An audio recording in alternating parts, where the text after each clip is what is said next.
En Afrique, surtout dans les écoles, on demande souvent aux garçons d'avoir les cheveux rasés. On dit que ça fait plus sérieux, que c'est plus propre, mais s'est-on déjà interrogé sur l'origine de cette règle? Curieusement, les étrangers qui vivent ici ne sont pas soumis aux mêmes exigences capillaires. Alors pourquoi ce standard s'applique-t-il surtout à nous? Je suis Fait2ème, bienvenue chez Corée, ton média qui valorise les standards culturels et intellectuels. Aujourd'hui, nous nous demandons pourquoi, en tant que garçon noir, devons-nous forcément avoir le crâne rasé.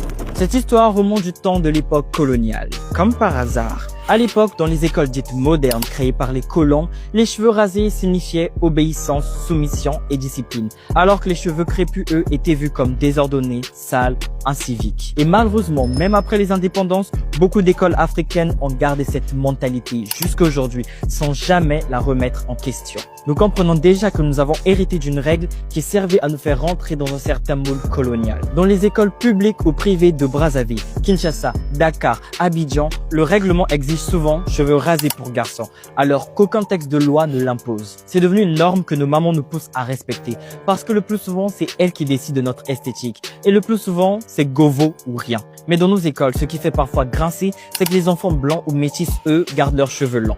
Pourquoi? Parce que dans nos têtes, leurs cheveux à eux passent et les nôtres dérangent. Et nous rendons compte à quel point le colonialisme a profondément touché nos esprits. Et malheureusement, son impact va au-delà des questions liées aux cheveux. Et si jamais on vous dit que se raser la tête, c'est pour une question de santé ou d'hygiène, sachez que biologiquement, il n'y a rien qui prouve qu'un garçon doit se raser la tête pour être en bonne santé. Nos cheveux protègent notre cuir chevelu du soleil.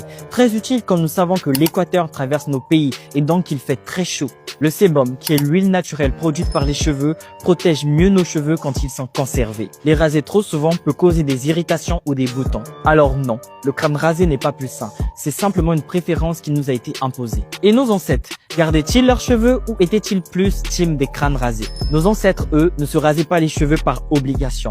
Leur coiffure était culturelle, identitaire et spirituelle. Chaque peuple, chaque ethnie avait ses styles. Les tresses pour représenter la lignée, les locks pour la sagesse et une certaine connexion spirituelle. Et les crânes rasés, parfois pour des rites précis ou pour les guerriers, mais jamais comme une règle imposée par un état ou une école. Mais aujourd'hui, nous avons l'impression que garder nos cheveux, c'est un manque de respect, alors que nos cheveux font aussi partie de ce qui nous relie à notre histoire. Et pour conclure, le crâne rasé obligatoire pour les garçons est une culture coloniale que nous avons conservée. Se raser la tête n'est pas nécessaire pour être propre ou en bonne santé. Et enfin, nos ancêtres avaient des coiffures qui portaient du sens, de la fierté, de la spiritualité. Dis-moi en commentaire ce que tu penses du fait de garder ses cheveux ou non pour un garçon noir.